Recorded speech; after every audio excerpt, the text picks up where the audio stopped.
விஜய் வந்து எல்லார்கிட்டயுமே சொல்கிறாரு, இதுக்கப்புறம் இவங்க இங்கே இருக்க வேணாம் அப்படின்னு சொல்லிட்டு, இல்லைங்க உண்மையை நிரூபிக்கிற வரைக்கும் நாங்கள் இங்கே தான் இருப்போம் அப்படின்றாங்க முத்துமலர்.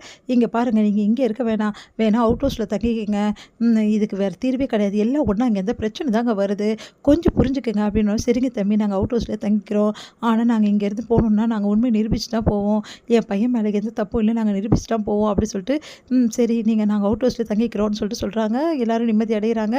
அடுத்து வந்து இங்கே என்ன பண்ணுறாங்க, விஜயும் காவேரியும் வந்து பார்த்துட்டே இருக்காங்க. அப்போ விஜய்க்கு வந்து ரொம்ப ஜலதோஷமாக இருக்குது, காவேரிக்கும் ஜலதோஷமாக இருக்குது. என்னடி நம்ம 2 பேருக்கு ஒரே டைமில் ஜலதோஷம் வந்திருக்கு. ஆமாங்க, சரி ஓகே, இப்போ ஸ்ட்ரீம் எடுக்கலாம் அப்படின்னு சொல்லிட்டு ஸ்ட்ரீமில் வந்து 2 பேருமே ஒன்றா வந்து மூச்சு விடுறாங்க. சூப்பராக இருக்குல்லங்க அப்படி. ஆமாம் ஆமாம், ரொம்ப சூப்பராக இருக்குது. அப்பாடா, இப்போது உங்கள் மூச்சும் என் மூச்சும் சூப்பராக கலந்துடுச்சு. ஆமாம் காவேரி, நம்ம 2 பேரோட மூச்சும் ரொம்ப நல்லா கலந்துருக்கு. இதில் 2 பேர் மட்டும் கிடையாது, 3 பேர் மூச்சு கலந்துருக்கு. என்னங்க சொல்கிறீங்க? ஆமாம், நம்ம பாப்பா விட்டுட்டு அப்படின்னு. ஆமாங்க, நம்ம பாப்பாவோட மூச்சு இதில் கலந்துருக்குல்ல, நீங்கள் 2 மூச்சு, நான் ஒரு மூச்சு, மொத்தம் 3 மூச்சு அப்படின்னு சொல்லிட்டு சிரிக்கிறாரு. அடுத்து வந்து அப்படியே ஸ்ட்ரீம் பண்ணுறாங்க. ரொம்ப நல்லா இருக்குல்ல, ரொம்ப ரொம்ப நல்லா இருக்குது அப்படின்னு சொல்லிட்டு. அடுத்து வந்து இங்கே ரொம்ப சந்தோஷமாக 2 பேரும் ஃபீல் பண்ணிகிட்ருக்காங்க. இங்கே என்ன பண்ணுறாங்க, காவேரி அம்மா சாரதா என்ன பண்ணுறாங்க, செம்ம டென்ஷனாக இருக்குது. என்னடி இது, விஜய் வந்து இப்படி பண்ணிகிட்ருக்காரு, அவங்கள எதுக்கு நீங்கள் தங்க வைக்கணும், இங்கேருந்து அனுப்ப வேண்டியது தானே, ஏன் தான் இப்படிலாம் பண்ணிகிட்ருக்காரோ, அவங்க தான் அடம் பிடிக்கிறாங்களே, அவர் என்ன பண்ணுவாருமா அப்படின்னு சொல்லிட்டு கேட்குறாங்க. என்ன தாண்டி பண்ணுறது, ஒன்றும் புரியல, அந்த பையன் இந்த மாதிரி நடந்துகிட்ருக்கான், இந்த மாதிரி நடந்திருக்கு, கொஞ்சம் கூட வந்து யோசிக்காமல் விஜய் இப்படி பண்ணிட்டாரு, தம்பி ஏன் இப்படிலாம் முடிவு எடுக்குது அப்படி சொல்லிட்டு டென்ஷனாக இருக்காங்க. எனக்கு என்னமோ சாரதா, அந்த பையன் அப்படி பண்ணியிருக்க மாட்டான் தான் தோணுது சாரதா, கொஞ்சம் நம்ப, அந்த பையனை பார்த்தா அப்படி தெரில சாரதா அப்படின்றாங்க பாட்டி.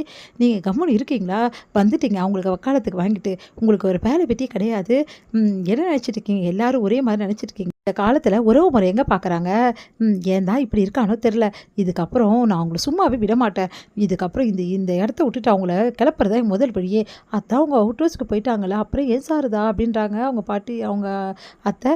இங்கே பாருங்கள், அவங்க அவுட் ஹவுஸ் போனாலும் சரி, எங்கே போனாலும் சரி, இந்த வீட்டை விட்டு எங்கே இருந்தால் அவங்க போய் தான் ஆகணும், நான் பங்குத்தெல்லாம் நினச்சிட்டு இருந்தேன், இப்போ அந்த பங்கு கூட தரப்போகிறதில்ல அவங்களுக்கு.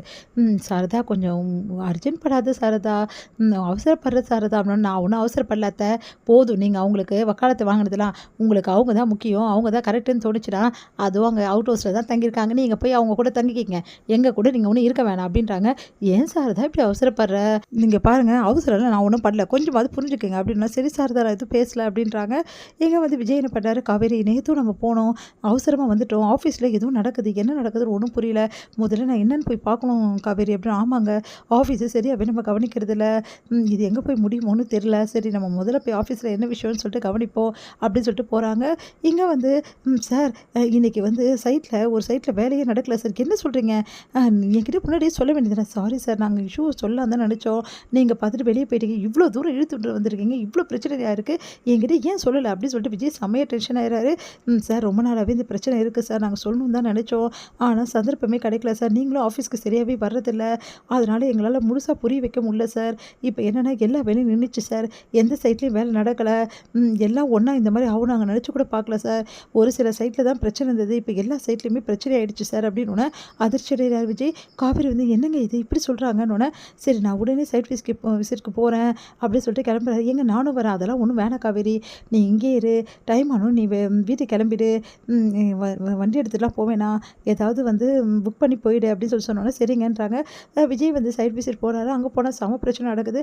சார், இதுக்கு ப்ராப்பரான ஆளுங்களாம் யாருமே இல்லை சார், இன்ஜினியர் வந்து நான் அப்பப்போ லீவ் போகிறதால தானே சார் பிரச்சனை, இன்ஜினியர் நிறைய வாண்டட் இருக்குது சார் அப்படின்னு. விஜய் யோசிக்கிறாரு.